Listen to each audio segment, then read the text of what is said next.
जय सिया राम, जय माता की। आप सभी मित्रों को तीज त्योहार व्रत पर्व की जानकारी देने वाले इस चैनल में सादर स्वागत करता हूं। मैं पंडित मनोज शुक्ला, मां माया मंदिर रायपुर से।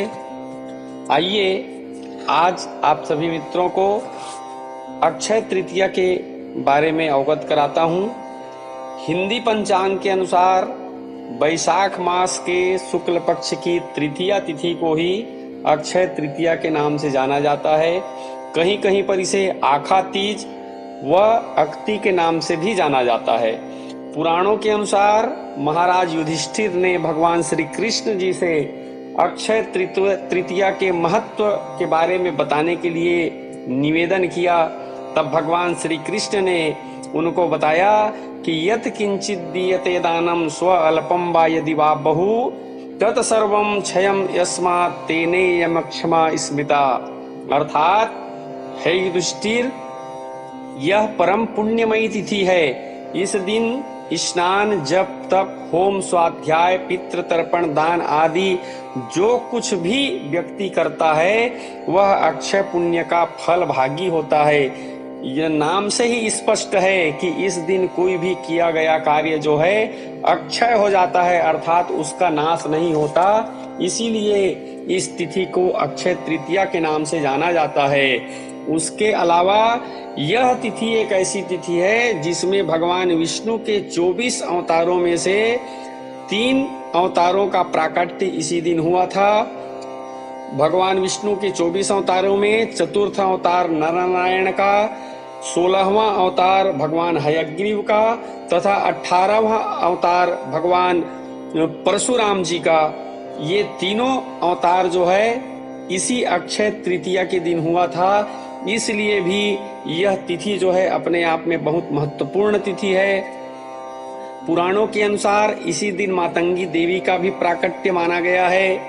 महाभारत को लिखने के लिए महर्षि वेदव्यास जी ने इसी दिन बोलना प्रारंभ किया था और भगवान गणेश जी के द्वारा लिखने का कार्य जो है इसी दिन से शुरू किया गया था।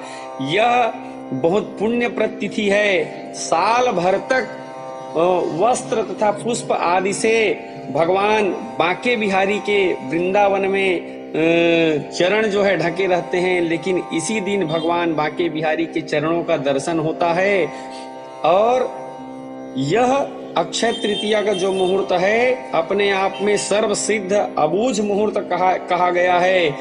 साल भर में जो 3.5 अबूझ मुहूर्त बताए गए हैं, जिसमें से एक यह अक्षय तृतीया को माना गया है। इस दिन विवाह, उपनयन, गृह निर्माण, गृह प्रवेश, देव प्रतिष्ठा, व्यापार आरंभ, अन्नप्राशन, मुंडन आदि आदि संस्कार जो है शुभ मुहूर्त में किए जा सकते हैं।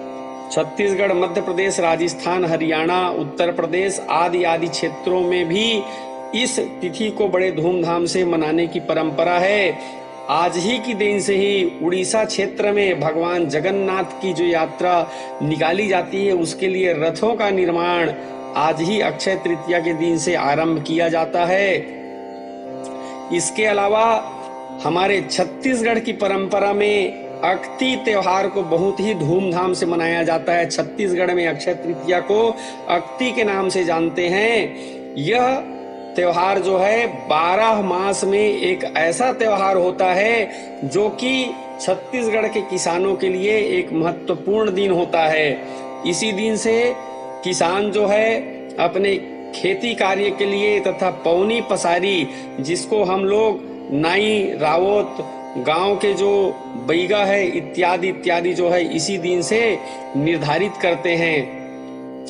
कृषि कार्य को लेकर के हमारे किसान मजदूर भाई जो है सनातन धर्म का जो हिंदू पंचांग है उनका अनुसरण करते हैं। चैत्र शुक्ल प्रतिपदा से नवरात्रि नया वर्ष प्रारंभ होता है। वह 9 दिन तक उत्सव मना करके रामनवमी में भगवान पार ब्रह्म परमेश्वर की पूजा करके उनके सखा हनुमान जी की हनुमान जयंती को पूजा करके यह नया शक संवत को प्रारंभ मानते हैं।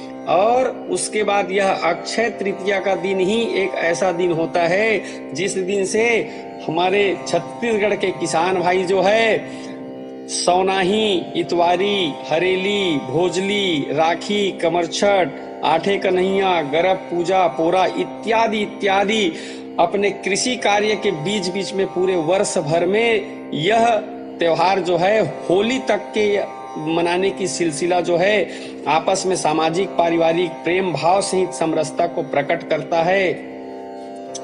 छत्तीसगढ़ के लोक परंपरा के अनुसार किसान मजदूर भाई इसी दिन से अपने खेती कार्य के लिए मजदूर, नौकर, कमैया, पशुधन, गोधन को चराने के लिए ग्वाला, चरवाहा, पहाटिया तथा अपने खेती कार्य में आधे हिस्से में काम करने के लिए अधियारा आदि जो है इसी दिन नियुक्त करते हैं। धोबी, नाई तथा लोहार इत्यादि जो पौनी पसारी जिसको ग्रामीण क्षेत्र में बोला जाता है, उनकी आज ही के दिन से साल भर के लिए नियुक्ति की जाती है। इस दिन सुबह जितने ग्रामीण क्षेत्र के किसान भाई हैं अपने किसानी कार्य को शुरू करने के लिए साल भर तक एक गड्ढे में इकट्ठे करके रखे हुए गोबर खाद को इसी दिन से खेतों में ले जा करके सिंचाई बुआई करते हैं। इस दिन किसान भाई जो है पौनी पसारी जितने भी अपने नियुक्त करते हैं उनको पूरे मान सम्मान के साथ घर में बुला करके भोजन इत्यादि कराते हैं, खाद्य सामग्री, उपहार सामग्री आदि भेंट करते हैं। और यह जो है आपसी समरसता का प्रतीक है, भाईचारे का प्रतीक है। बड़े छोटे की किसी तरह की यहाँ कोई अनुपात नहीं होती। इस दिन अक्षय तृतीया के दिन ग्राम का बैगा जो है समस्त देवी देवताओं में जल चढ़ा करके धूप दीप इत्यादि करते हैं। किसान बंधु जो है एक टोकरी में धान की बीज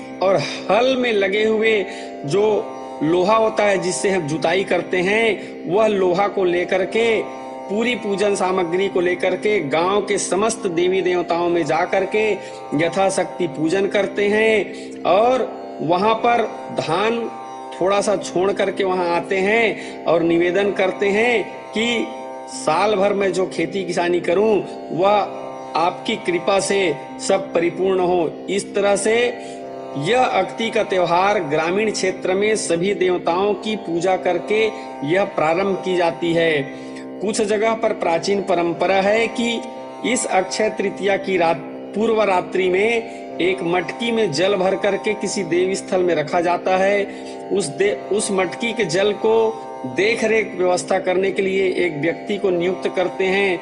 वह व्यक्ति जो है ब्रह्मचर्य में सात्विक व्रत रख करके उस जल की रक्षा करते हैं। दूसरे दिन सुबह इस मटकी के जल को गांव के सभी किसान बंधु जो है ले जाते हैं और अपने घर, खेत, आंगन, बाड़ी, कोठार, गौशाला, बियारा इत्यादि में इनका छिड़काव करते हैं। इनके पीछे का भाव होता है कि वरुण देव हमारे खेती किसानी में पशुधन की समुचित मात्रा के लिए पानी बरसाने तथा कीट पतंगों आदि से बीमारी से बचाने की कामना रहती है। उस ब्रह्मचर्य में और उस जल को रखवाली के लिए लगे हुए उस व्यक्ति को यथाशक्ति दक्षिणा व अन्न सामग्री देते हैं। इस दिन ग्रामीण क्षेत्र में गुड्डे गुड़ियों का विवाह बड़े धूमधाम से किया जाता है। गुड्डे गुड़ियों के विवाह के पीछे हमारे बुजुर्गों का केवल एकमात्र अपने संस्कृति और परंपरा को अपने बच्चों को सिखाना होता है।